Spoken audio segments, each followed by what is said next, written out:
ADUL, Asociación de Docentes de la UNL. Fundación Escuela Industrial Superior.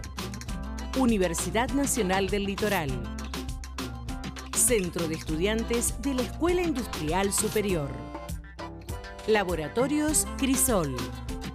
Asociación de Padres de Alumnos de la Escuela Industrial Superior. Ecoinc, soluciones sustentables para la construcción. Radio Halley, 99.7. Bienvenidos, como cada semana abrimos las puertas de nuestra escuela. Hoy vamos a estar reflejando algunas de las actividades que se desarrollaron en la Universidad Nacional del Litoral, en función también de la falta de cumplimiento de la resolución, digamos, del amparo judicial, incluso ratificado por la propia Corte Suprema de Justicia de la Nación, sobre el cumplimiento del financiamiento universitario de la ley por parte del Ejecutivo Nacional. Esta semana se dio un abrazo simbólico, se realizó allí en el Rectorado. Que se haga, digamos, firme el fallo de la justicia de la Corte Suprema, que es que se aplique la cautelar que quedó firme. Lo que tenemos que esperar es que justamente se pueda cumplir ese fallo de la Corte. Estamos convocados a una audiencia de conciliación este viernes, que como Sistema Interuniversitario Nacional vamos a concurrir. El Gobierno Nacional obviamente también va a estar presente y las distintas partes que fuimos convocadas. El juez que nos convoca es el juez que falló en primera instancia, porque obviamente estos son los procedimientos jurídicos, así que bueno, nosotros vamos a asistir, pero vamos a ratificar lo que venimos diciendo, queremos que se cumpla la cautelar. La seguimos sosteniendo con mucha energía, con mucho compromiso, con responsabilidad, con autoridad, estableciendo las prioridades. Las universidades siguen con sus puertas abiertas, obviamente que lo que nosotros deseamos como rectores o Alejandro como decano de la Universidad Tecnológica Regional Santa Fe es que tener menos tensiones, pero bueno, sabemos que forma parte también de cuando asumimos las responsabilidades de gestión, que un escenario era complejo y bueno, todos los días tratar de ponerle más energías, aun cuando los contextos no sean suficientes. Por supuesto que los investigadores siguen desarrollando sus investigaciones, a pesar de que la ciencia no está siendo considerada como nosotros pretendemos. Los docentes siguen enseñando, generando propuestas alternativas, aun cuando estemos transitando medidas de fuerza. Los proyectos de extensión se siguen ejecutando, las relaciones con los gobiernos locales las seguimos manteniendo, fortaleciendo los vínculos con las provincias, con proyectos creativos y fundamentalmente seguir pidiéndole a la sociedad que nos siga acompañando, porque como siempre lo hemos planteado, lo que hoy estamos atravesando no es para pensar o para reclamar mejores condiciones para el hoy, sino fundamentalmente para las generaciones futuras. Nosotros lo que esperamos fundamentalmente, bueno, en una jornada, en una audiencia de conciliación se van a escuchar las partes, después la decisión final la va a tomar el juez. Lo que nosotros esperamos es que justamente esa cautelar que está firme se aplique. Como bien lo planteaba Alejandro, los canales de conversación y de diálogo siempre estuvieron abiertos. Nosotros bregamos justamente por esos canales de diálogo, por justamente que los distintos actores del sistema trabajemos de manera conjunta. Por eso yo agradecerle especialmente a Alejandro que nos hemos podido complementar, aunar esfuerzos para trabajar de manera conjunta, a la Federación Universitaria del Litoral, acá está su presidenta Julia, al gremio no docente, al estamento docente que también se suman, porque en realidad cuando todos los actores del sistema trabajan de manera articulada, obviamente la potencia transformadora de la universidad se puede ver. Y yo quiero agregar algo a lo que decía Alejandro, que tiene que ver con el compromiso, porque aún en los momentos adversos por los que estamos atravesando hay un compromiso institucional, aún hay una identidad de seguir perteneciendo, de seguir defendiendo la universidad pública y a la ciencia pública, porque en realidad todos los países que invierten en educación, en ciencia y tecnología, han logrado estándares de calidad que los permiten definir como países desarrollados o con países donde predominan esos procesos de centro, que permiten justamente estar a la vanguardia y a la altura de los que demandan estos tiempos actuales. Así que en ese sentido lo que nosotros bregamos es que haya un entendimiento, que se reconozca ese atraso salarial, que se deje firme la cautelar, que las becas para los estudiantes y para nuestras estudiantes se puedan materializar, se puedan justamente incrementar esos montos que quedaron muy exiguos y de esa manera poder justamente todo aquello que hacemos con mucha voluntad y con mucho compromiso, darle aún mucho más fuerza y más empuje. Como todos sabemos, el gobierno promulgó y la anuló en el mismo decreto y eso nos llevó a la judicialización. En este momento la judicialización que tiene fallo favorable de la Corte es el reclamo que hizo el SIN. Nosotros también tenemos un reclamo como gremios, distintos gremios hemos presentado.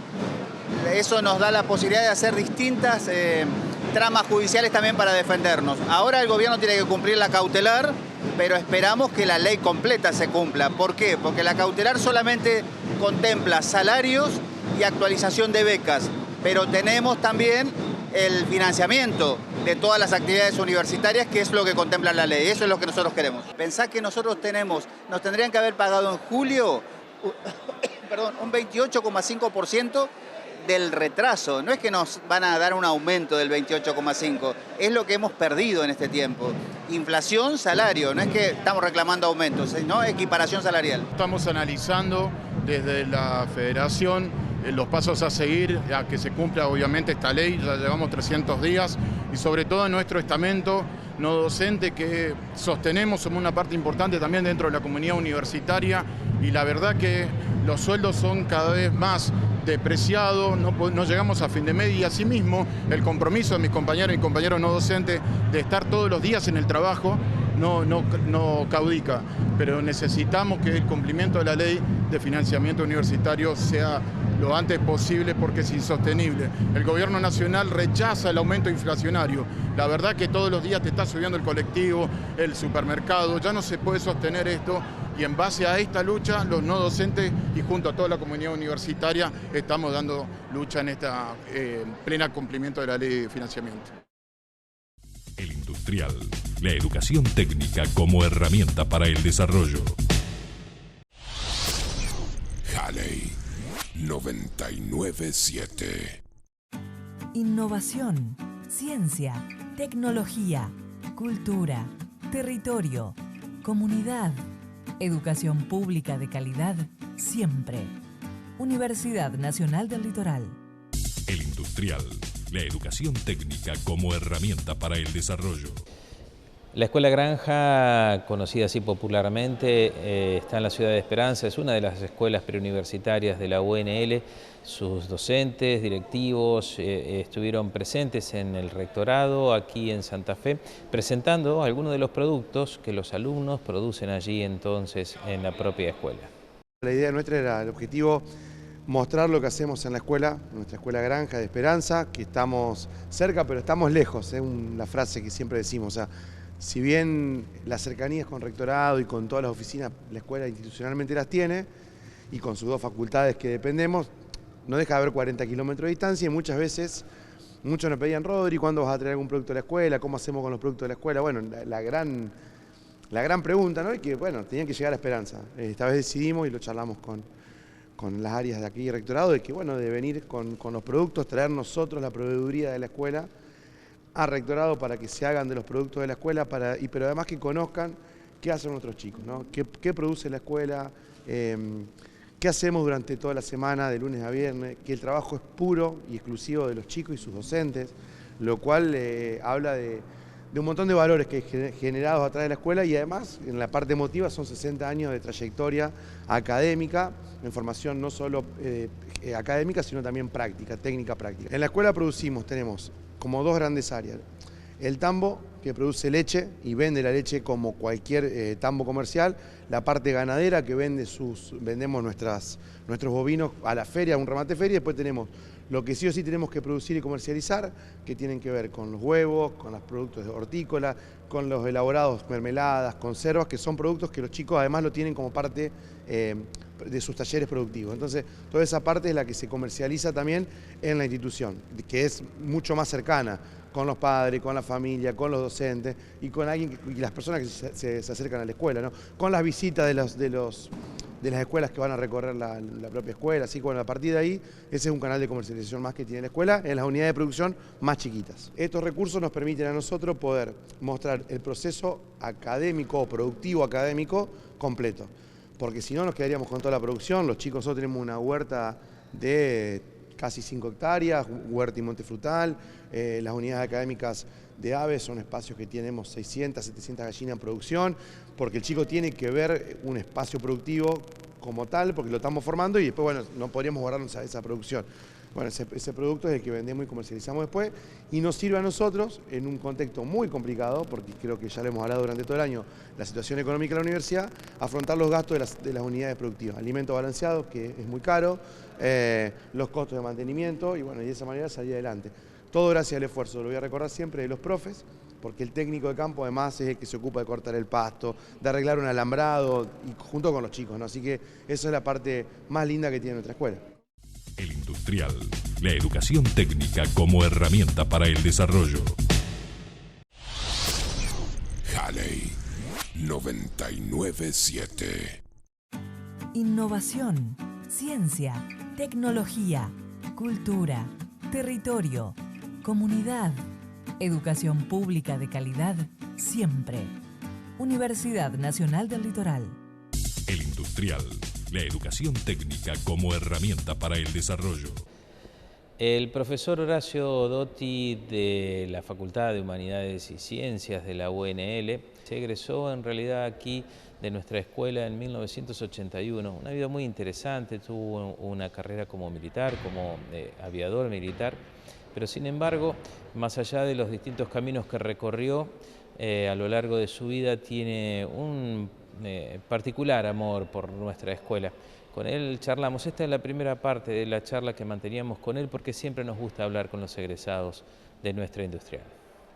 Yo había estudiado en una escuela bilingüe en Buenos Aires, donde se hablaba alemán, porque mi viejo era ingeniero y había ido a laburar allá, Alemania, y estuvimos viviendo hasta que yo cumplí 7 u 8, y ahí nos vinimos a Argentina. Entonces mi viejo me mandó a un colegio alemán, la Goethe-Schule en Buenos Aires.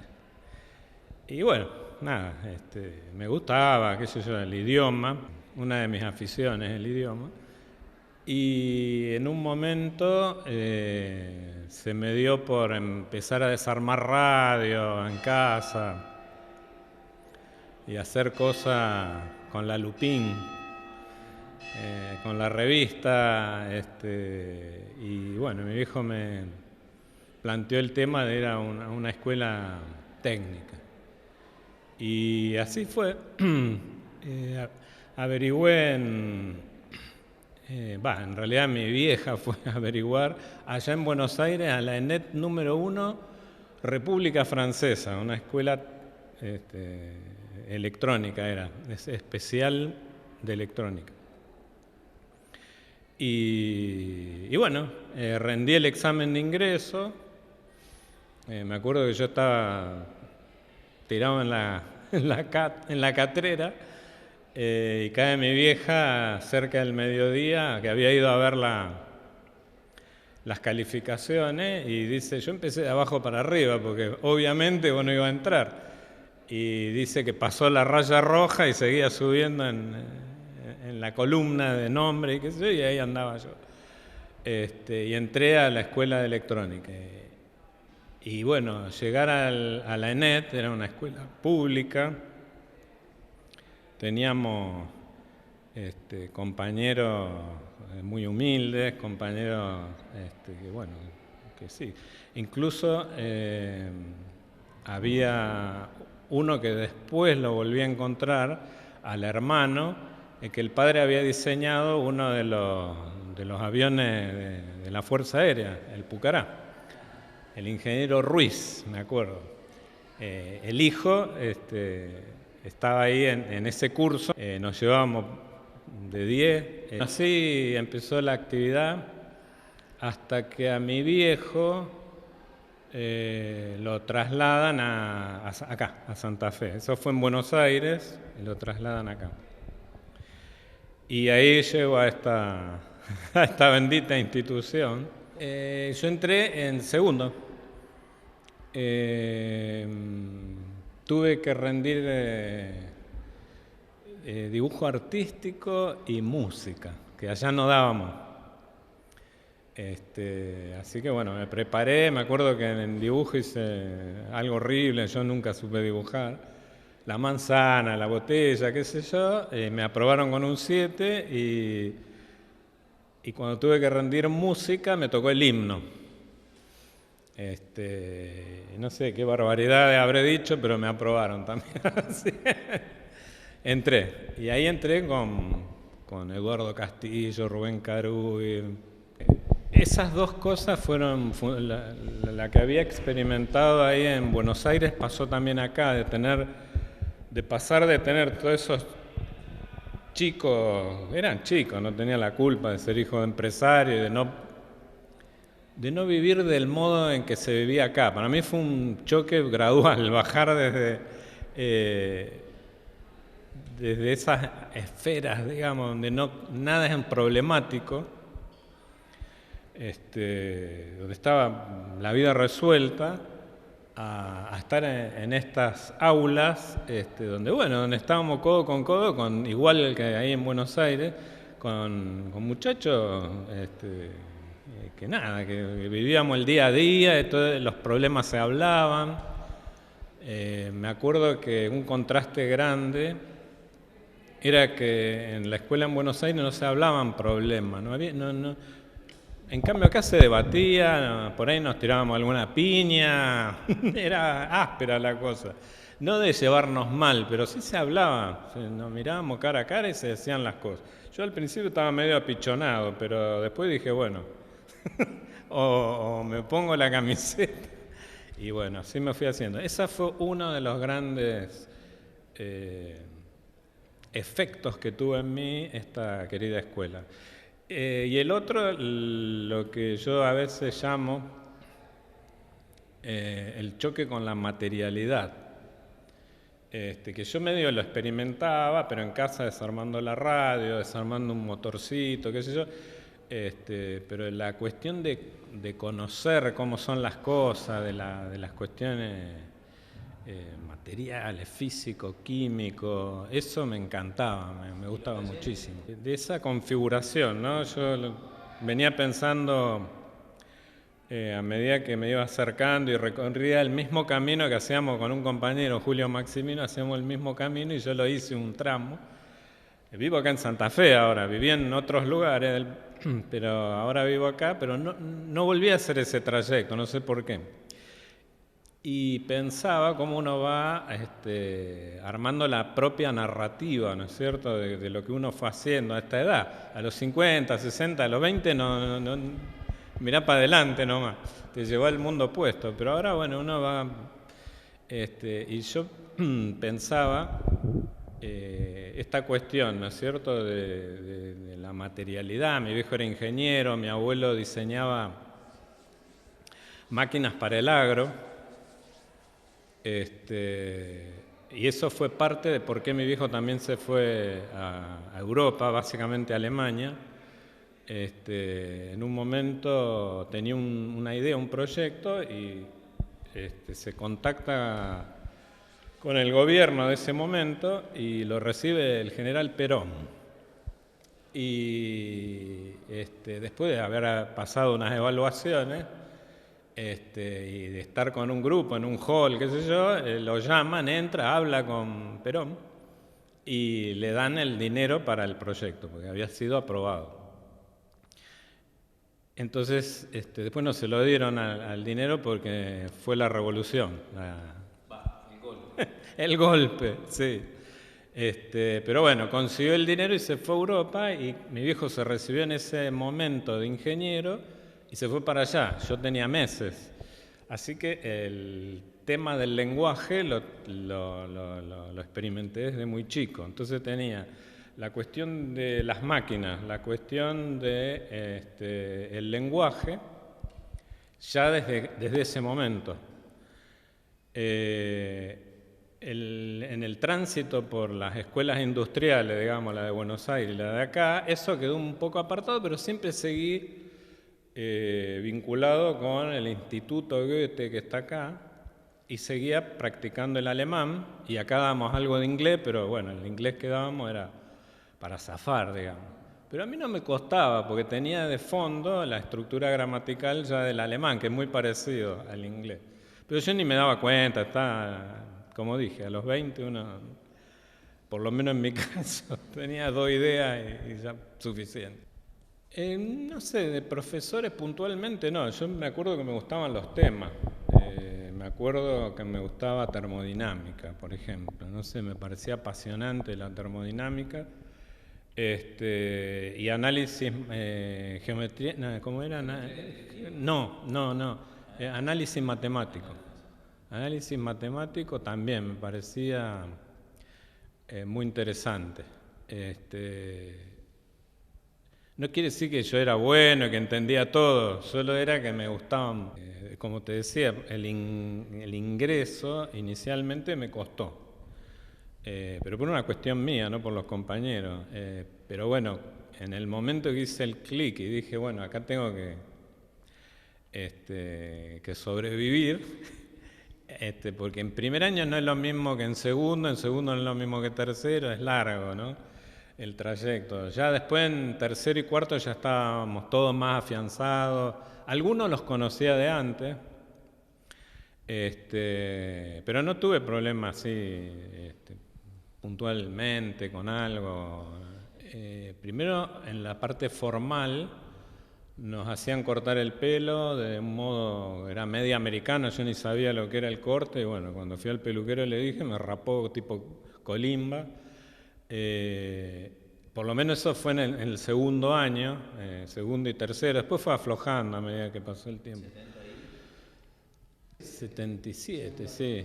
Y me acuerdo que salíamos y si bien podíamos hablar algo, era como que nadie se animaba demasiado a hablar. Yo no estaba muy interiorizado, mi familia era más,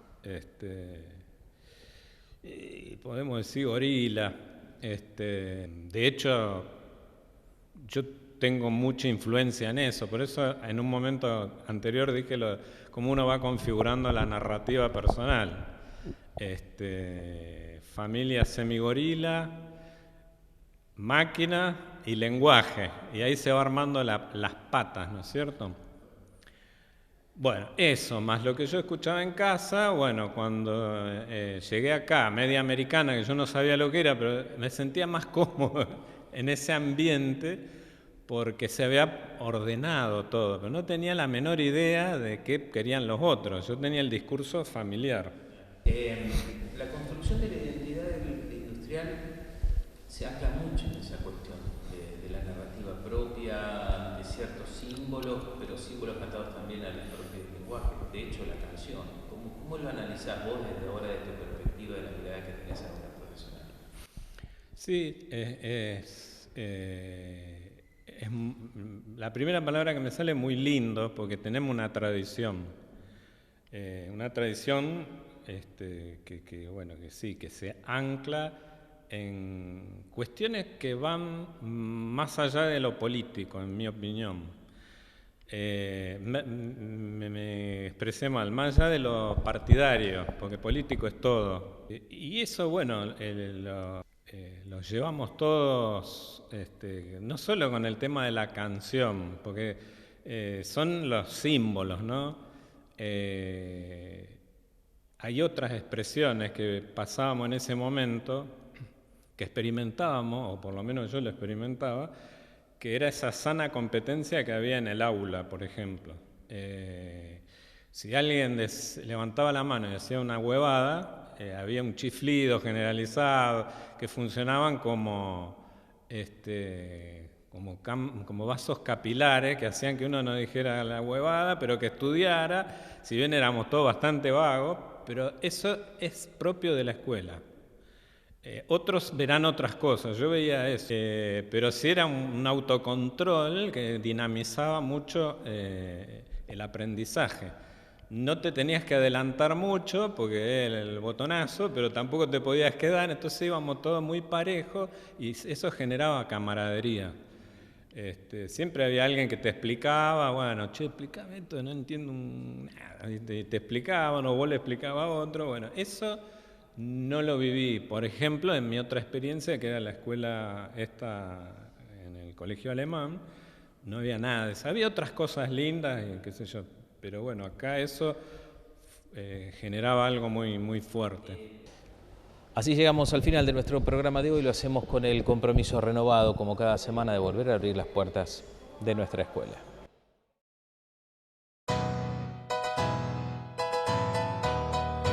Donde quiera el azar nos reúna, donde quiera nos lleven a andar, habrá un lazo que siempre nos una al calor de una misma hermandad.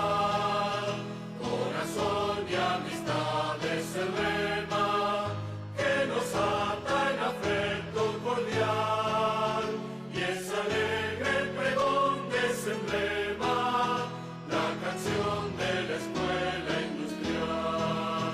Madre buena, la escuela nos hermana, en la cátedra, el aula o el taller, y en saciar con fervor siempre se afana nuestra sed infinita de saber.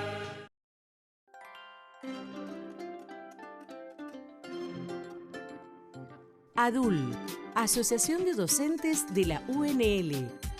Fundación Escuela Industrial Superior. Universidad Nacional del Litoral. Centro de Estudiantes de la Escuela Industrial Superior. Laboratorios Crisol. Asociación de Padres de Alumnos de la Escuela Industrial Superior.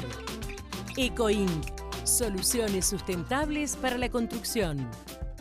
Radio Halley 99.7.